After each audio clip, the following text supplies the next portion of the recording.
Hello दोस्तों, आप सभी का the logical Indian YouTube channel में बहुत बहुत स्वागत है। मैं हूं एडवोकेट पंकज कुमार त्रिपाठी, लखनऊ से। दोस्तों, आज इस वीडियो में मैं नेताओं की मानसिकता के आधार पर महाराष्ट्र से आ रही खबर की समीक्षा करूंगा, विश्लेषण करूंगा।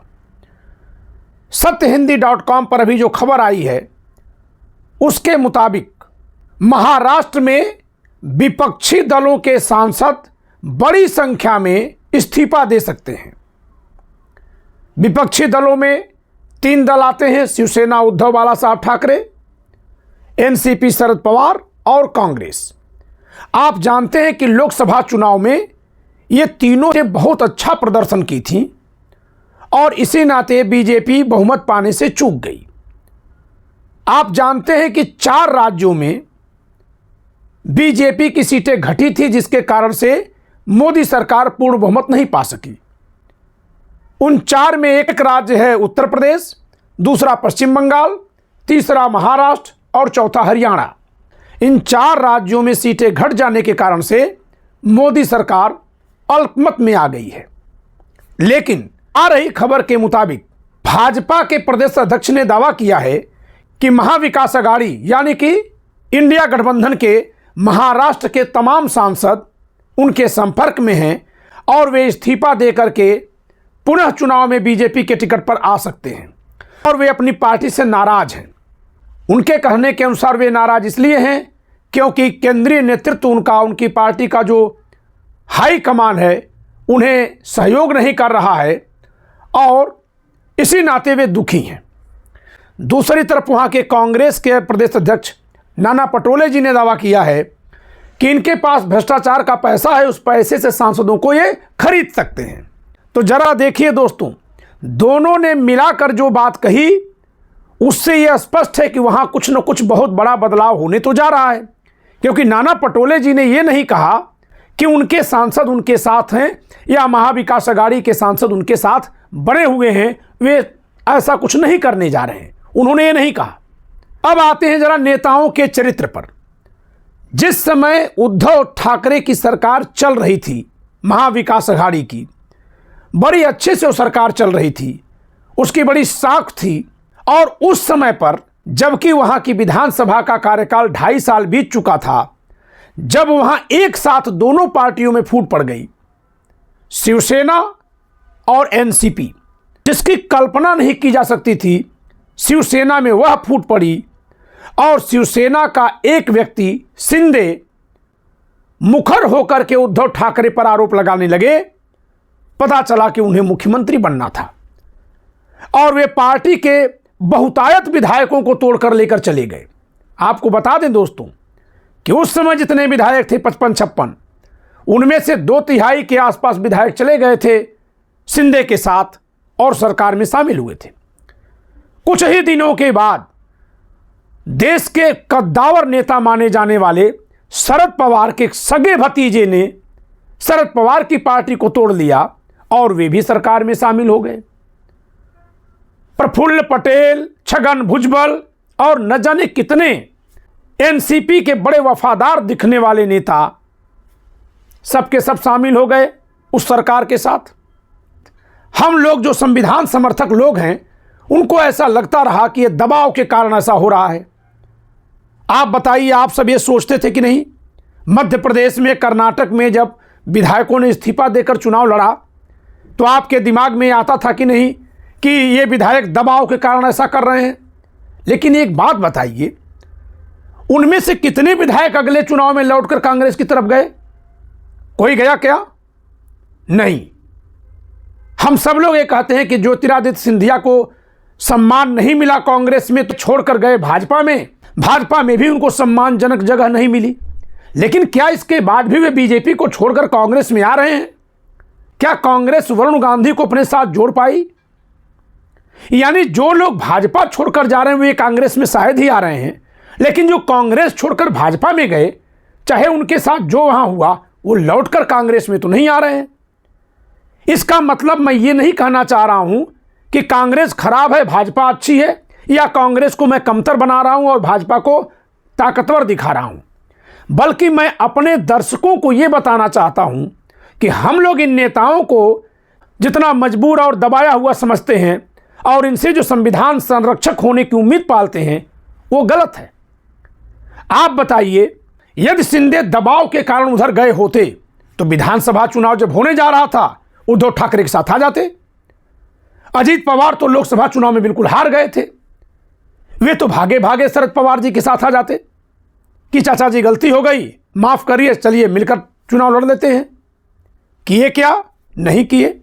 13 दिन जब तक सरकार नहीं बनी, सोशल मीडिया के तमाम यूट्यूबर्स जिनके सूचनाओं की कोई क्रेडिबिलिटी नहीं है, रात दिन सूचना देते थे कि अब पलटी हुआ, अब पलटी हुआ, अब पलटी हुआ। मैं क्यों उन पर तंज कस रहा हूं? क्योंकि उनकी जिम्मेदारी थी कि अपने दर्शकों को सही बताएं, न कि दर्शक जो सुनना चाह रहे हैं वो सुना करके अपना व्यूअर बढ़ाएं। मैं बहुत कुछ ऐसा बोल रहा हूं जिससे आप में से तमाम लोग नाराज हो जाते हैं और चैनल अनसब्सक्राइब कर दे रहे हैं, लेकिन इसकी वजह से क्या मैं सच बोलना बंद कर दूं? नहीं। यही चरित्र तो इस देश की जनता में लाना है कि केवल आर्थिक लाभ के लिए, केवल पद के लिए आप कोई बात मत कहिए, कोई काम मत करिए।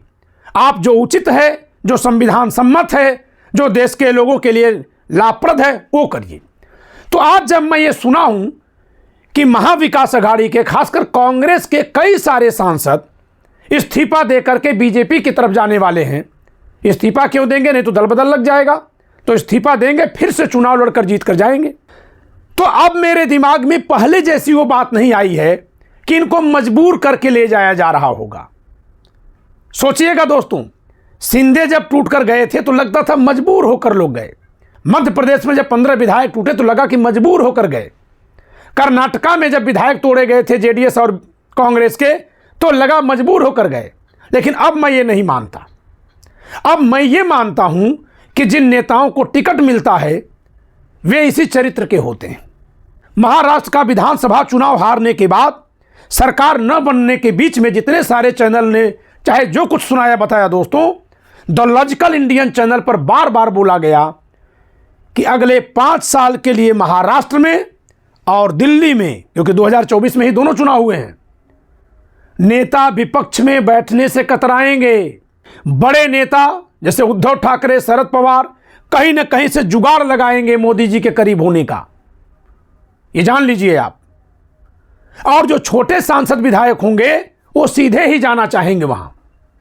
मैंने आपको ये कहा था, आप देखिए कि मैंने जो कहा था कि शिंदे सरकार में शामिल होंगे और बीजेपी की शर्तों पर शामिल होंगे, वो हुआ।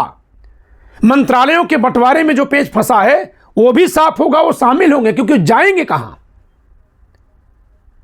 और मैंने ये कहा था कि उद्धव ठाकरे बीजेपी की तरफ हाथ बढ़ाएंगे। इस प्रकार आदित्य ठाकरे ने समाजवादी पार्टी की आलोचना कर दी है, उसे बीजेपी का बी टीम बता दिया है, अपने को कट्टर हिंदुत्व की तरफ लौटने की बात कर दी है। वो इसका एक बहुत बड़ा संकेत है, संदेश है। दूसरा, अडानी के मुद्दे पर अखिलेश जी और ममता बनर्जी जी, ये न केवल ये दोनों नेता बल्कि इनकी पार्टियां भी कांग्रेस को अलग थलग छोड़ करके संसद से गायब हो गए। अडानी के मुद्दे पर हो गए थे गायब ना।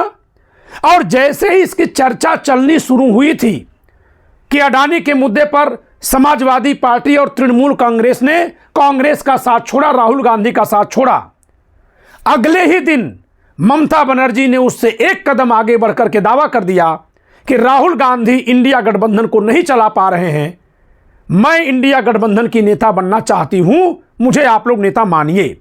और जैसे ही उन्होंने ये बयान दिया, समर्थन कहां कहां से आया।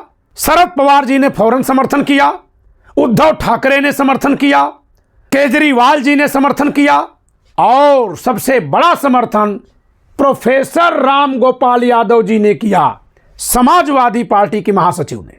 अरे भाई, हरियाणा के चुनाव में जब कांग्रेस हार गई थी तो उस समय शिवसेना उद्धव ठाकरे की प्रवक्ता प्रियंका चतुर्वेदी ने कहा था कि जहां कांग्रेस अकेले चुनाव लड़ती है वहां हार ही जाती है। अब मिलकर लड़े तब भी हार गए, लेकिन सारा दोष राहुल गांधी पर डाल दिया। वो भी उस दिन जिस दिन राहुल गांधी संसद में अडानी के खिलाफ मुखर होकर आवाज उठा रहे थे। वहां समर्थन न करके उनको इंडिया गठबंधन में ही आईना दिखाने का बयान देना, ये क्या दर्शाता है? नेताओं के दिमाग को पढ़िए, सब कहीं ना कहीं मोदी को प्रभावित करने में, अडानी को प्रभावित करने में लगे हुए हैं। तो दोस्तों, नाना पटोले ने जो कहा है कि इनके पास करप्शन का पैसा ये खरीद सकते हैं, इससे ये साफ दिखाई दे रहा है कि अब ऑपरेशन लोटस महाराष्ट्र में होने जा रहा है। और अगर महाराष्ट्र में ये हो गया तो 240 सीटों वाली बीजेपी को नीतीश कुमार और चंद्रबाबू नायडू के सहारे की जरूरत नहीं रहेगी, क्योंकि महाराष्ट्र की 7 सांसदों वाली शिंदे की पार्टी, 1 सांसद वाली अजीत पवार की पार्टी और 9 सांसदों वाली उद्धव ठाकरे की पार्टी को आप भाजपा के सहयोगी के रूप में ही गिनिएगा। कभी इसको अलग मत सोचिएगा, ये बता दे रहा हूं आपको। एक बात और जानिए, उत्तर प्रदेश में एक जज साहब शेखर यादव जी ने जो बयान दिया है उसके कई मायने निकालिए। वो यादव समाज से आने वाले जज साहब हैं और उत्तर प्रदेश का यादव समाज शुरू से बीजेपी के खिलाफ राजनीतिक झंडा की धुरी रहा है, एकदम बीच में रहा है। आप नहीं देख रहे हैं कि देखते देखते यादव समाज बीजेपी की तरफ हाथ बढ़ा रहा है और बीजेपी यादव समाज की तरफ हाथ बढ़ा रही है। आजमगढ़ में दिनेश यादव निरहुआ के जरिए धर्मेंद्र यादव को हरवा देना, करहल में मुलायम सिंह परिवार के रिश्तेदार अनुजेश यादव को टिकट देकर के चुनाव लड़वा देना, भाजपा क्या संकेत दे रही है?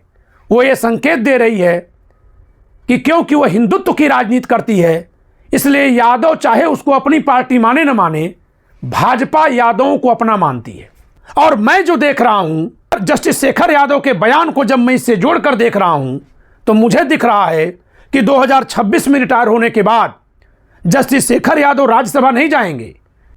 उत्तर प्रदेश के चुनाव में बीजेपी के प्रमुख नेता के तौर पर वो मंचों पर भाषण देंगे, देख लीजिएगा आप। और संभव है कि अगर उस समय चुनाव जीतती है भाजपा तो उनको डिप्टी सीएम, और 2029 में जब चुनाव होगा लोकसभा का, योगी को पीएम और उनको उत्तर प्रदेश के सीएम के तौर पर प्रोजेक्ट किया जाए। यह संभव है, क्योंकि भाजपा जितनी तेजी से हिंदुत्व की राजनीति पर जा रही है और उससे किसी भी समझौते पर तैयार नहीं है। सारे नेता आपस में या तो फूट जा रहे हैं या हट जा रहे हैं। इससे साफ दिख रहा है कि अपने हिंदुत्व की राजनीति में भाजपा बहुत तेजी से आगे बढ़ रही है।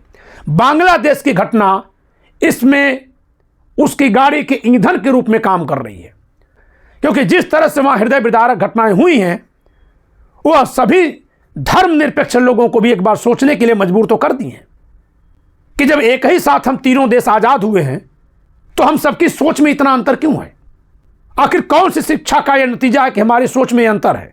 इस नाते बीजेपी सबसे पहले अपने को पूर्ण बहुमत में लाने का प्रयास कर रही है और इसमें गलती केवल बीजेपी की ही नहीं होगी। अब इंडिया गठबंधन में जो फूट दिखाई दे रही है, जो नेतृत्व को लेकर झगड़ा दिखाई दे रहा है, जिसका अभी तक कोई संयोजक ही नहीं चुना गया है, जिसकी कोई बैठक नहीं हो रही है, क्या उसके लिए भी मोदी ही दोषी हैं? जी नहीं। तो आप नेताओं के दिमाग को खबरों से मत जानिए, खबरों के भीतर सोचिए, तब जानिए। आप अपनी प्रतिक्रिया कमेंट के माध्यम से भेजिएगा। वीडियो में इतना ही। वीडियो को लाइक करिए, शेयर करिए। चैनल सब्सक्राइब न किए हो तो सब्सक्राइब करिए। नाराज होकर किसी बात से चैनल छोड़कर जा चुके हैं तो भी लौट आइए। यहां रोज कुछ ऐसा बोला जाएगा जो आप नहीं सुनना चाहते हैं और आपको लगेगा तो बेकार बोल दिया गया, लेकिन शायद ऐसा सोचकर आप इस चैनल को छोड़कर कुछ ऐसा सुनना छोड़ जाएं जो और कहीं सुनने को मिलेगा ही नहीं और जिससे बुद्धि खुलने वाली है। एक लाइन बोल रहा हूं, संविधान के नाम पर महाराष्ट्र में जो हिंसा हो गई है उसके चलते पंकज त्रिपाठी आज खाना नहीं खाया है। इसलिए कि अगर संविधान के नाम पर हिंसा हो जा रही है, धर्म, जाति, मजहब, क्षेत्र, पंथ, वेशभूषा, भाषा के नाम पर जब हिंसा होती है तो रोकने की जिम्मेदारी संविधान पर डाली जाती है। संविधान के नाम पर जब हिंसा हो गई तो संविधान की सर्वोपरिता पर सवाल नहीं उठेगा। अगर ये मैं कह दे रहा हूं तो लोग कह रहे हैं कि एसटी के खिलाफ हैं, एसटी के खिलाफ हैं। बाबा साहब आज होते तो क्या संविधान के अपमान के बदले में हिंसा करने की बात कहते? करने देते हिंसा आपको? इसलिए तीखी तीखी बोलता हूं खरी खरी बोलता हूं, लेकिन वो बोलता हूं जो देश के लिए, समाज के लिए, सबके लिए भले की बात हो। नहीं तो सब तो आगे ही लगा रहे हैं, लगाइए, खूब लगाइए। चैनल सब्सक्राइब करिए, आइए नेताओं का दिमाग पढ़िए। जब नेताओं का दिमाग पढ़ेंगे तो दो में से एक फायदा मिलेगा, या तो हम लोग दबाव बनाएंगे, नेता बदलेंगे, और या हम नेताओं को ही बदल देंगे, नए नेता पैदा होंगे। इस वीडियो में इतना ही। वीडियो को लाइक करिए, शेयर करिए, चैनल सब्सक्राइब न किए सब्सक्राइब करिए। जय संविधान।